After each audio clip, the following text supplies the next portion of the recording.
வாங்க வணக்கம். இது கிங் ஸ்டார் ஞானம் யூடியூப் சேனல். நான் தருண் யோகா சென்டருடைய யோகா ஆசிரியரும் சிவதாண்டவ நாட்டியாலயுடைய பரதநாட்டிய ஆசிரியருமான ஹானரபிள் டாக்டர் ஆர் ஞானசேகரன். இப்போ நம்ம இன்றைக்கி பார்க்க போகிற வீடியோ ஆசனம் பற்றிய வீடியோ. ஆசனம் அப்படின்னா என்ன, அதுக்காக நம்ம பதஞ்சலி அவங்க என்ன சொல்லியிருக்காங்க, அந்த சூத்திரம் என்ன அப்படிங்கிற விளக்கத்தை நான் அடுத்த வீடியோவில் சொல்கிறேன். இப்போ நம்ம நேரடியாக ஆசனத்துக்குள்ளே போயிடலாம். அதுக்கு முன்னாடி இந்த சேனலை யாராவது சப்ஸ்கிரைப் பண்ணாமல் இருந்தீங்கன்னா கீழே சப்ஸ்கிரைப் அப்படின்னு ஒரு சிகப்பு கலர் பட்டன் இருக்கும், அதை அழுத்துங்க. பக்கத்தில் வரக்கூடிய பெல் பட்டன் அழுத்துங்க. அது ஒன்றும் பணமோ காசோலாம் கிடையாது. நீங்கள் சப்ஸ்கிரைப் பண்ணிட்டீங்க அப்படின்னா நான் போடக்கூடிய வீடியோக்கள் உங்களுக்கு தொடர்ச்சியாக வரும். இப்போ நம்ம ஆசனத்தை பற்றி இன்றைக்கி போட்டிருக்கேன். அதுக்கு முன்னாடி வீடியோவில் பிராணாயாமத்தை பற்றி போட்டேன். அதுக்கு முன்னாடி உண்மையான யோகா என்றால் என்ன அப்படிங்கிற ஒரு வீடியோ போட்டேன். தொடர்ச்சியாக உங்களுக்கு அடுத்தடுத்த ஆசனங்கள், பிராணாயாமங்கள், தியானத்தை பற்றின விளக்கங்கள் எல்லாமே உங்களுக்கு தொடர்ச்சியாக அடுத்தடுத்து உங்களுக்கு நான் வீடியோ போடும்பொழுது உங்களுக்கு அது பயனுள்ளதாக வரும். அதனால் நீங்கள் அதை சப்ஸ்கிரைப் பண்ணிவிடுங்க. அடுத்தது உங்களுக்கு பிடிச்சிருந்தால் லைக் பண்ணுங்கள். மற்றவங்களுக்கு பயன்படும் அப்படின்னா ஷேர் பண்ணுங்கள். உங்களுக்கு பிடிக்காட்டினாலும் பரவாயில்ல, அடுத்தவங்களுக்கு ஷேர் பண்ணுங்கள். ஏன் அப்படின்னா உங்களுக்கு அது பிடிக்காட்டினா கூட இன்னொருத்தங்களுக்கு அது பிடிச்சதாக இருக்கும். உங்களுக்கு பயன் இல்லைன்னா கூட அது இன்னொருத்தவங்களுக்கு பயனுள்ளதாக இருக்கும். ஏன்னா யோகாங்கிறது எவ்வளோ அற்புதமான விஷயம், இந்த நேரத்தில் எவ்வளோ பயன்பாடு இருக்குங்கிறது எல்லாருக்கும் தெரியும். அதனால் ஒரு ஆசனத்தை பற்றியும் ஒரு வீடியோவில் போட்டு உங்களுக்கு அதை பற்றின விளக்கங்கள் நான் கொடுக்கலாம் அப்படின்ட்டு இருக்கேன். அதனால் உங்களுக்கு பிடிச்சதோ பிடிக்கலையோ அடுத்தவங்களுக்கு ஷேர் பண்ணுங்கள். உங்களுக்கு பயன்படாமல் இருந்தால் கூட அடுத்தவங்களுக்கு அது பயன்படும். வாங்க இப்போ நம்ம ஆசனத்தை பற்றி பார்க்கலாம். ஆசனம்னா என்ன, அதை பற்றி பதஞ்சலி அவங்க என்ன சொல்லியிருக்காங்க, அந்த சூத்திரம் என்ன, அந்த சூத்திரத்துக்கான விளக்கம் என்ன அப்படிங்கிறத பற்றி நான் இன்னொரு வீடியோவில் சொல்கிறேன். இப்போதைக்கு நம்ம ஆசனம் எப்படி செய்யணும் அப்படிங்கிற டெமோ மட்டும் பார்ப்போம். இன்றைக்கி நம்ம பார்க்க போகிற ஆசனம் பிரையாசனம். இப்போ நம்ம பிரையாசனம் எப்படி செய்கிறது அப்படிங்கிறத பார்ப்போம். பாருங்கள், இந்த மாதிரி சைட் பொசிஷனுக்கு வந்துடணும். ஏன்னா அப்போ தான் நீங்கள் இந்த பிரையாசனம் எப்படி செய்கிறீங்க அப்படிங்கிறது உங்களுக்கே தெரியும். இந்த மாதிரி வந்துட்டு ஓப்பனிங் பொசிஷன் நின்றுட்டு மூச்சை இழுத்துக்கிட்டே மெதுவாக கொஞ்சம் கொஞ்சமாக கையை கொண்டுட்டு வந்துட்டு கழுத்தையும் நேராக கொண்டுட்டு எவ்வளோ முடியுமோ அவ்வளோ பெண்ட் பண்ணணும். உங்களால் முடிஞ்ச அளவுக்கு பெண்ட் பண்ணணும். 9 கவுண்டிங் வெயிட் பண்ணணும். 1 2 3 4 5 6 7 8 9. Okay, release. மெதுவாக தலையையும் கையையும் மெதுவாக ரிலீஸ் பண்ணணும். மூச்சை விட்டுக்கிட்டே கொண்டு வந்து ஓப்பனிங் பொசிஷன் எப்படி நின்னமோ அதேமாதிரி நின்றுட்டு இப்போ ரிலாக்ஸ் போஸ்டர் அப்படின்றது இப்படி நின்னா அது ரிலாக்ஸ். நின்ற நிலை ஆசனங்களில் இதுதான் ரிலாக்ஸ் பொசிஷன். இது மாதிரி நின்னோம் அப்படின்னா உடம்பு ஃபுல்லாக தளர்ச்சி அடையும். இந்த மாதிரி செஞ்சால் இதுக்கு பேர் பிரையாசனம். பாருங்கள், இன்னொரு தடவை பார்ப்போம். பிரையாசனம். இந்த ஆசனம் செய்யும் பொழுது, எந்த ஆசனம் செய்யும் பொழுதும் முக்கியமாக கவனிக்க வேண்டியது வலிக்கக்கூடாது. வலிச்சதுன்னா நீங்கள் தப்பாக செய்கிறீங்கன்னு அர்த்தம். சில இடங்கள்லாம் பார்த்தீங்கன்னா ஆசனம் அப்படின்ற பேரில் போட்டு காலை பிடிச்சி இழுத்து தலையெல்லாம் போட்டுட்டு வந்து காலு கழுவிச்சு திணிச்சு அதெல்லாம் செய்வாங்க. அப்படி செய்யக்கூடாது. அதை பற்றின சூத்திரத்தை உங்களுக்கு நான் சொல்லி பதஞ்சலி என்ன சொல்லியிருக்காங்கிறத அடுத்த வீடியோவில் ஆசனம் என்னங்கிற டெமோவில் உங்களுக்கு நான் கொடுக்குறேன். வலிக்கக்கூடாது, அப்புறம் வேர்க்கக்கூடாது. குப்புன்னு வேர்க்குது அப்படின்னா ஸ்ட்ரெயின் ஆகுதுன்னு அர்த்தம். அப்படி இருந்தால் பக்க விளைவு வரும். எந்த ஆசனம் செய்யும் போதும் இது பொருந்தும்.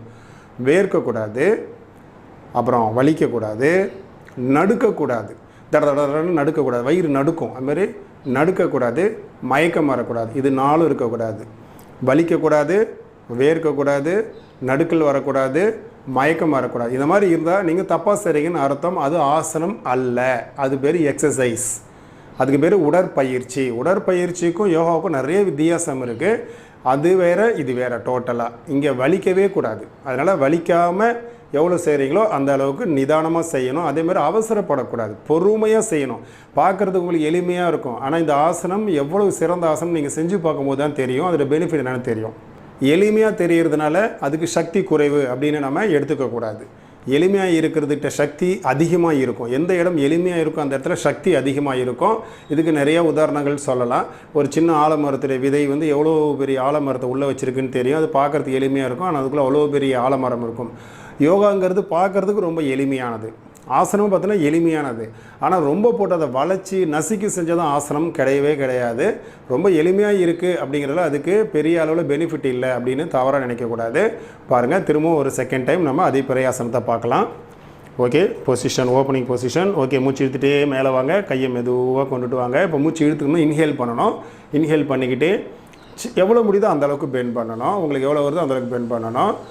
9 கவுண்டிங் வெயிட் பண்ணணும். அப்போ வெயிட் பண்ணும்போது நார்மல் ப்ரீத்திங் எடுக்கணும். வெயிட் பண்ணி நார்மல் ப்ரீத்திங். இப்போ வந்து நடுக்கக்கூடாது, வேர்க்கக்கூடாது, மயக்கம் வரக்கூடாது. அப்படி வந்துச்சுன்னா டக்குன்னு ரிலீஸ் ஆகிடணும். ரிலீஸ் ஆகிட்டு லே டவுன் ஃபுல்லாக படுத்துடணும், மல்லாக்க பார்த்து படுத்துடணும். Okay, release. மெதுவாக மூச்சை விட்டுக்கிட்டே மெதுவாக தலையையும் கையும் நேராக கொண்டுட்டு வந்துட்டு அந்த ஓப்பனிங் பொசிஷன் எப்படி எடுத்தோமோ அதே மாதிரி என் பொசிஷன் போயிட்டு இப்போ ரிலாக்ஸ். நம்ம இப்படி காலை அகட்டி வச்சுக்கிட்டு ஷோல்டருக்கு நேராக கால் இருக்கணும், அகட்டி வச்சுக்கிட்டு நார்மல் ப்ரீத்திங்கில் ரிலாக்ஸ் பண்ணி நிற்கணும். இதுக்கு பேர் பிரையாசனம். இதை யாரெல்லாம் செய்யக்கூடாது அப்படின்னா பிபி இருக்கிறவங்க செய்யக்கூடாது, சுகர் இருக்கிறவங்க செய்யக்கூடாது, சர்ஜரி பண்ணவங்க செய்யக்கூடாது, காலர் பெயின் இருக்கிறவங்க செய்யக்கூடாது.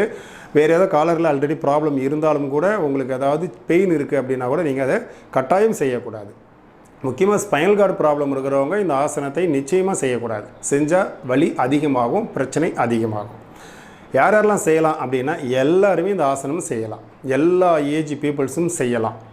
ஆனால் பொதுவாக நான் எப்பவும் சொல்லக்கூடியதான் ஒரு பயிற்சியாளர் வச்சுக்கிட்டு செய்யுங்க. உங்களுக்கு நியர்பையில் இருக்கக்கூடிய ஏதாவது ஒரு பயிற்சியாளர் வச்சுக்கிட்டு பயிற்சி செய்யுங்க. ஏன்னா முதல் தடவை செய்யும்பொழுது ஒரு பயிற்சியாளருடைய மேற்பார்வையில் செஞ்சிட்டிங்க அப்படின்னா ஒரு யோகா ஆசிரியர், யோகா குரு, யோகா டீச்சர் யாராவது ஒருத்தவங்களை அந்த மாதிரி இருப்பாங்க, உங்கள் நியர்பை பிளேஸில் இருப்பாங்க. அவங்கள யாராவது ஒருத்தவங்களை வச்சுக்கிட்டு ஆரம்பத்தில் செஞ்சிட்டிங்க அப்படின்னா அதன் பிறகு நீங்களே தொடர்ந்து பயிற்சி பண்ணிக்கலாம். இதுதான் பிரையாசனம். அடுத்தடுத்த வீடியோவில் உங்களுக்கு ஒரு ஆசனமாக நான் போடுறேன். இவ்வளோ நேரம் இந்த வீடியோவை நீங்கள் பார்த்தீங்க, மிக்க நன்றி. யாராவது சப்ஸ்கிரைப் பண்ணாமல் இருந்தீங்கன்னாக்கா இந்த வீடியோ சப்ஸ்கிரைப் பண்ணுங்கள். கீழே சிகப்பு கலர் பட்டன் சப்ஸ்கிரைப்னு இருக்கும், அதை டச் பண்ணிங்கனாக்கா சப்ஸ்கிரைப் ஆகிடும். சப்ஸ்கிரைப் அப்படின்றது ஒன்றும் பணம் கட்டி சேனலை அதெல்லாம் எதுவுமே கிடையாது. நீங்கள் பணம்லாம் கட்ட தேவையில்லை. சில பேர் சப்ஸ்கிரைப் அப்படின்னா பே பண்ணணுமா அப்படின்னு என்கிட்ட கூட ஒருத்தவங்க மெசேஜ் கேட்டிருந்தாங்க. அதெல்லாம் எதுவுமே கிடையாது. நீங்கள் சப்ஸ்கிரைப் பண்ணிட்டீங்கன்னா நான் போடக்கூடிய வீடியோ உங்களுக்கு வரும். பக்கத்தில் உள்ள பெல் பட்டனை அழுத்திட்டீங்க அப்படின்னா அந்த நோட்டிஃபிகேஷன் உங்களுக்கு காட்டும். டொயிங் அப்படின்னு ஒரு சவுண்டோடு உங்களுக்கு காட்டும். அவ்வளவுதான். நான் தொடர்ச்சியாக அடுத்தடுத்து ஆசனம், பிராணாயாமம், தியானம்னா என்ன, ஆசனத்தோட டெமோ என்ன, பிராணாயாமத்தை பற்றின டெமோ போன வீடியோவில் நான் கொடுக்குறேன்னு சொல்லியிருந்தேன். அடுத்த வீடியோவில் கொடுப்பேன். இதெல்லாம் உங்களுக்கு வந்து சேரும், வேறு ஒன்றும் இல்லை. இவ்வளோ நேரம் இந்த வீடியோவை பொறுமையாக பார்த்தமைக்காக மிக்க நன்றி. வணக்கம்.